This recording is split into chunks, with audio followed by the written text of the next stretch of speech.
On this episode of China Uncensored, guess which country is propping up the Venezuelan regime?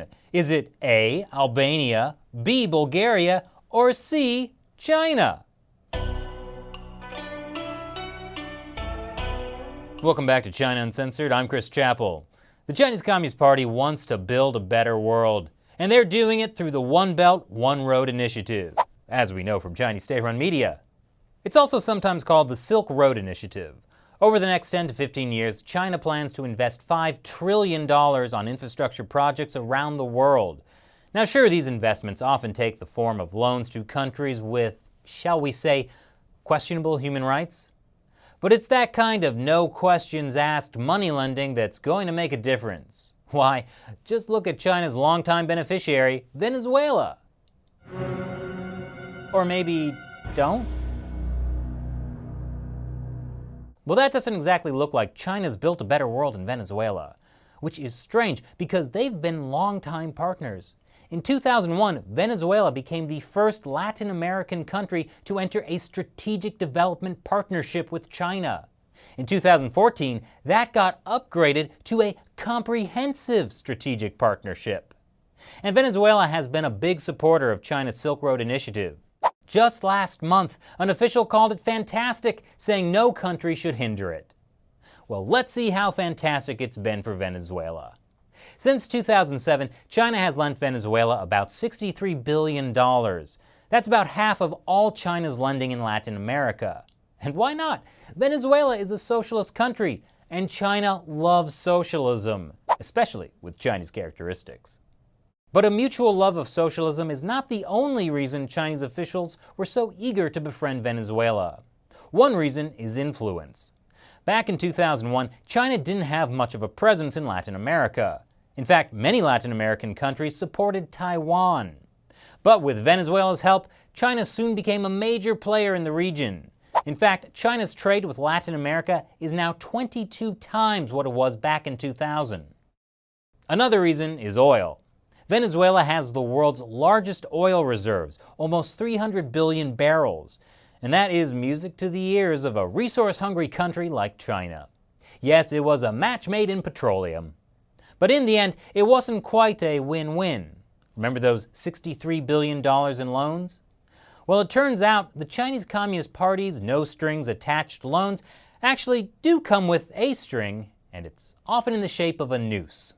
According to foreign policy, there was an important catch to the loans. To guarantee repayment, Beijing insisted on being repaid in oil. And it seemed like a good deal at the time. China gets the oil it wants, and petroleum is what Venezuela does best. It makes up half of the country's GDP and 95% of total exports. When China and Venezuela signed their repayment in oil deal, the price of oil was about $70 a barrel, and then shot past $100 a barrel. But then in 2014, the price of oil plummeted, and now it's only about $40-something a barrel. That means the amount of oil Venezuela now has to give China to pay back its loans has exploded, and you really don't want exploding oil.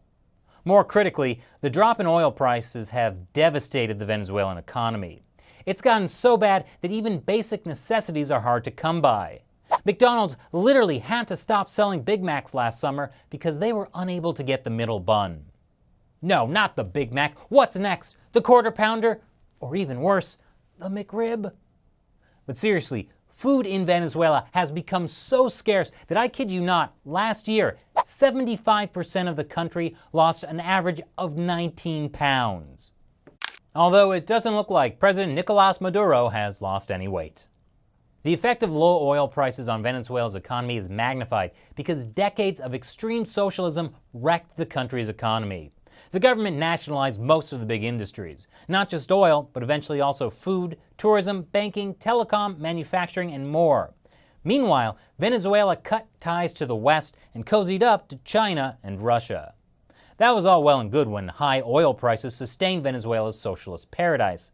But now, well, it doesn't look like a paradise anymore, does it? Over 100 people have been killed during the last 4 months of protests. Police patrol the slums and extrajudicial killings are rife. I mean, this policeman is literally on fire. And so is this guy. This should not be a thing, people.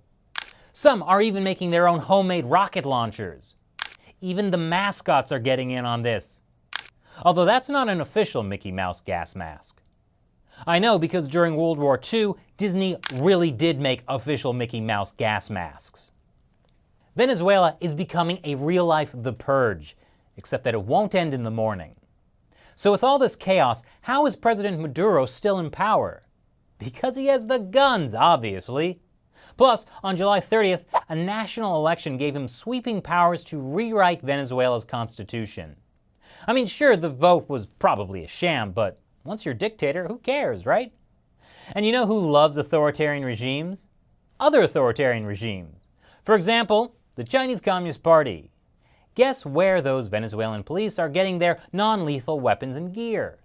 China has supplied President Maduro with armored vehicles, water cannons, and tear gas. And if you were worried about where Venezuela is getting their lethal weapons from, well, that's also China. Almost $350 million worth. Plus, Russia has supplied them with even more. Frankly, China's massive loans to Venezuela are one of the few things keeping the economy going. China is Venezuela's biggest foreign lender. And even now, China continues to give the Venezuelan government infusions of cash. You might find it surprising, since Venezuela is falling behind on oil deliveries. In 2016, Venezuela's state-owned oil enterprise couldn't even deliver 1.8 million barrels of oil to China's state-owned oil enterprise because they couldn't afford their storage space anymore. But the Chinese Communist Party will still continue to support Venezuela. The CCP gambles on regimes like the one in Venezuela because few other countries will do business with them. And that gives China an economic advantage, with things like lucrative infrastructure deals, manufacturing deals, and market access for Chinese companies, as well as political advantages like influencing other countries in Latin America. This is not to say that the CCP is responsible for Venezuela's economic disaster. No, Venezuela's current and former presidents are mostly to blame for that. But the CCP has given massive loans to Venezuela, which have ultimately made its debt problem worse, while also keeping Maduro's regime afloat. Anyway, even as Venezuela's economy continues to decline, and President Maduro becomes Supreme Dictator Maduro, he'll always have a friend in the CCP. That's because the CCP doesn't want the Maduro regime to fall. You see, opposition leaders in Venezuela are unhappy with the Chinese regime because they see China as propping up Maduro and profiting off Venezuela's economic disaster. So if there is a regime change in Venezuela, the next leader might just choose to never repay China's loans. Although that doesn't look like it's going to happen soon. It seems like the Chinese Communist Party just can't quit the bad boys.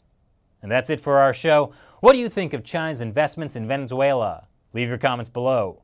Once again, I'm Chris Chappell. Thanks for watching China Uncensored.